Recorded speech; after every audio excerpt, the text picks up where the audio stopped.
Bismillahirrahmanirrahim. Assalamualaikum warahmatullahi wabarakatuh. Halo teman-teman, kita ketemu lagi nih di pembahasan materi akidah akhlak. Kali ini kita akan membahas materi kelas 10 Madrasah Aliyah atau sederajat mengenai rangkuman dari bab 9 penerapan sifat hikmah, iffah, syaja'ah adalah sebagai bentuk akhlakul karimah. Yang pertama, kita akan membahas mengenai hikmah. Secara bahasa, al-hikmah berarti kebijaksanaan, pendapat atau pikiran yang bagus, pengetahuan, filsafat, kenabian, keadilan, peribahasa atau kata-kata bijak, dan Al-Quran Al-Karim. Menurut Al-Maraghi, dalam kitab tafsirnya menjelaskan al-hikmah sebagai perkataan yang tepat lagi tegas yang diikuti dengan dalil-dalil yang dapat menyingkap kebenaran dan melenyapkan keserupaan.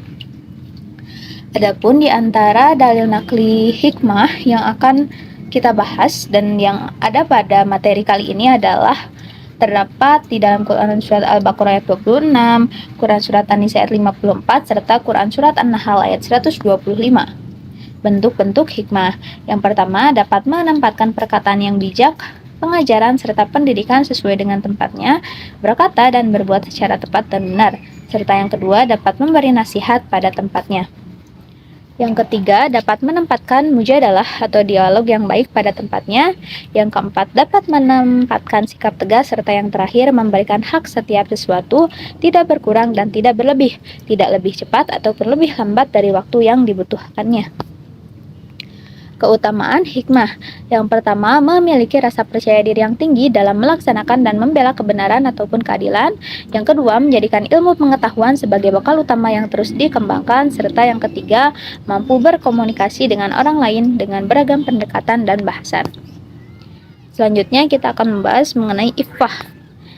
Secara etimologis, iffah adalah bentuk masdar dari affa ya iffah yang berarti menjauhkan diri dari hal-hal yang tidak baik dan juga berarti memelihara kesucian diri.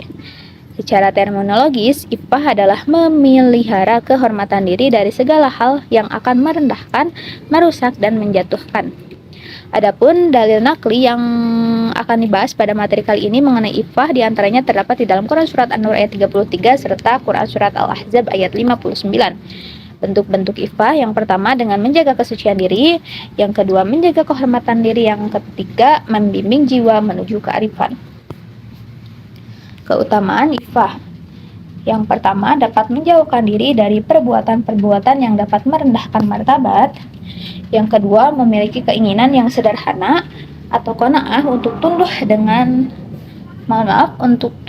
dengan keinginan yang baik.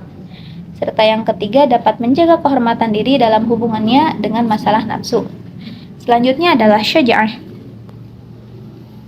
Secara bahasa, syaja'ah berarti berani atau gagah. Menurut istilah, syaja'ah adalah keteguhan hati, kekuatan pendirian untuk membela dan mempertahankan kebenaran secara berani dan terpuji. Adapun di antara dalil nakli syaja'ah terdapat di dalam Quran Surat Ali Imran ayat 139. Macam-macam bentuk syaja'ah terdiri dari dua. Yang pertama ada syaja'ah harbiyah dan yang kedua ada syaja'ah nafsiyah. Untuk lebih jelasnya boleh teman-teman search di mesin penelusuran atau dibuka kembali ya buku pegangannya. Selanjutnya dan pembahasan yang terakhir adalah mengenai adalah. Kata adalah berasal dari kata adil yang artinya tidak berat sebelah, tidak memihak atau menyamakan yang satu dengan yang lain, sehingga berpihak pada yang benar, berpegang pada kebenaran sepatutnya dan tidak sewenang-wenangnya. Di antara dalil nakli adalah ada di dalam Quran Surat An-Nisa ayat 58 serta Quran Surat An-Nahl ayat 90. Bentuk-bentuk adalah yang pertama adil terhadap Allah, yang kedua adil terhadap diri sendiri, yang ketiga adil terhadap orang lain, serta yang terakhir adil terhadap makhluk lain.